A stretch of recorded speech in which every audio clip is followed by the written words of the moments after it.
हाय पिलामाने समस्त को Odia sir web ही YouTube channel को स्वागत। ये भिडियोटी केवल दशम श्रेणी पिलामानंक पाई। आज आम आलोचना करबा केते गुरुत्वपूर्ण प्रश्न 1 मार्क और 2 मार्क। विषय है दशम श्रेणी ओडिया विषय गद्य विभाग सभ्यता और विज्ञान। यही प्रबंधर जेते सब गुरुत्वपूर्ण प्रश्न गुड़िक अच्छी 1 मार्क और 2 मार्क से उपरे आलोचना करवा। आशा करुच्ची भिडियोटी समस्त को भल लगे। जदि भल लगे निश्चित भाव में लाइक करेंगे, केमती लगला कमेंट जनइबे, चैनल को नुआ आसी सब्सक्राइब करदे। तेबे चलो विलंब नक आरंभ करवा आज भिडियो। तो पिलामाने एक पदरे उत्तर लेख। प्रथम प्रश्न अच्छे भारतर वैशिष्ट्य कौन? भारतर वैशिष्ट्य कौन? उत्तर हम आध्यात्मिकता। भारतर आध्यात्मिक है तार वैशिष्ट्य। आध्यात्मिकता कौन? ईश्वर विश्वास। नंबर 2 जा गणित शास्त्र विज्ञानर क्यों विभाग अंतर्गत? उत्तर हम जड़ विज्ञान।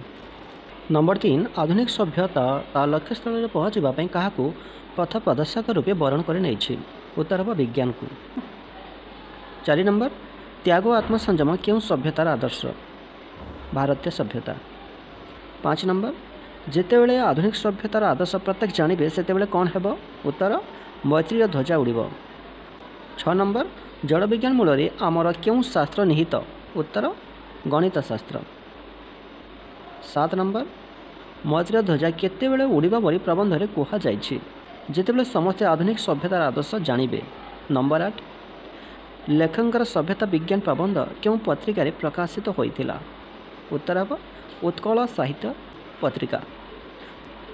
नंबर 9 आधुनिक सभ्यता लक्ष्यस्थल पहुँचापी क्या पथ प्रदर्शक रूपे वर्ण कर नहीं?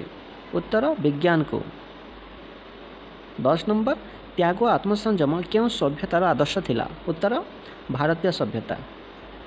11 नंबर जड़ विज्ञान मूल आमर क्यों शास्त्र निहित? गणित शास्त्र।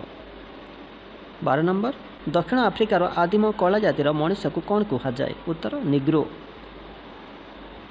13 नंबर क्यों प्रणाली द्वारा विश्वर विराट शक्ति को मानव निरूपण कर हिंदू माने कहते? उत्तर हम दर्शन शास्त्र निहित। 14 नंबर आज पर्यंत आम्भे माने सभ्यतार क्यों स्थान में पहुँची पारिना बोली प्राबंधिक कहते? उत्तर उच्चतम सोपान रे। 15 नंबर क्यों विज्ञान बल में प्रकृति में संगठित जावतीय क्रिया को आम्भे माने हृदयंगम करिपारुछु? उत्तर जड़ विज्ञान। 16 नंबर वैषयिक सुख समृद्धि संपादन में क्यों विज्ञान आमर सहायक होइछि? उत्तर जड़ विज्ञान। 17 नंबर उत्ताप क्यों शक्तिर एकतम अवस्था? उत्तर हम प्रवहमान शक्तिर। 18 नंबर आधुनिक सभ्यतार सर्वत्र कହାର अभाव परिलक्षित होउछि? उत्तर संयमर। 19 नंबर आधुनिक सभ्यतार आदर्श को समस्त निकट में पहुँचाइबा किए कार्यक्रम आरंभ करिछि? उत्तर हम जाति संघ।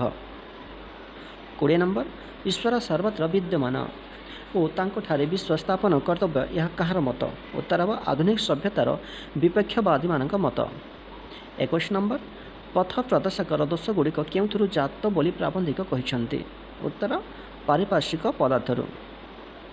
22 नंबर कहा बल आज दूर देश को उड़ी जाई पारिबा को समर्थ होइछु?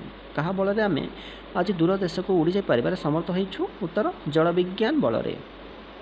23 नंबर वृक्षर विश्लेषण निमंते आम क्यों विज्ञान साहाय्य नेउ? उत्तर उद्भिद विज्ञान। 24 नंबर क्यों विज्ञान मूल आंभ मानकर गणित शास्त्र निहित अच्छी? जड़ विज्ञान। 25 नंबर रोमियो और ग्रीस सभ्यतार आदर्श कौन? उत्तर जावतीय वैश्विक उन्नति और भोग। गोटे बा दुईटी धाड़ी उत्तर लेख। प्रश्न 1 प्राबंधिक मतरे विज्ञान व्यापक अर्थ और व्यवहृत अर्थ कौन? ताहा लेख। उत्तर हम प्राबंधिक मतरे व्यापक अर्थ में जेकोसी विषय सम्यक ज्ञान ही विज्ञान, किंतु व्यवहृत अर्थ में साधारणतः जड़ और जीवंत विषय सुसंबंध श्रृंखलित सम्यक ज्ञान ही विज्ञान। नंबर 2 जड़ विज्ञान बल आम क्यों ज्ञान लाभ करूँ? उत्तर जड़ विज्ञान बल आम जड़ पदार्थर घात प्रतिघात क्रिया प्रतिक्रिया व्यवहार आकर्षण गति मिलन प्रक्रिया प्रभृति विभिन्न विषय आलोचना करी जड़ विषय सम्यक ज्ञान लाभ करूँ। नंबर 3 जड़ उपादान मध्य शक्ति निहित अच्छी? उदाहरण माध्यम बुझाई दियो। जड़ उपादान मध्य शक्ति निहित अच्छी यार ପ୍ରମାଣ ପାଇଁ ପ୍ରାବନ୍ଧିକ ଗେଙ୍ଗୁଟି ପଥର ଉଦାହରଣ ଦେଇଛନ୍ତି। ଗେଙ୍ଗୁଟି ପଥରରେ ପାଣି ଢାଳିଲେ ତହିଁରୁ ଚୂନ, ଅଙ୍ଗାରକାମ୍ଳ ବାଷ୍ପ ଓ ବିଶେଷ ଉତ୍ତାପ ବାହାରେ। ସେହି ଉତ୍ତାପ ହିଁ ଶକ୍ତିର ଏକ ଅବସ୍ଥା ମାତ୍ର। ଏଥିରୁ ଜଳ ଉପାଦାନରେ ଶକ୍ତି ଥିବା ପ୍ରମାଣିତ ହୁଏ।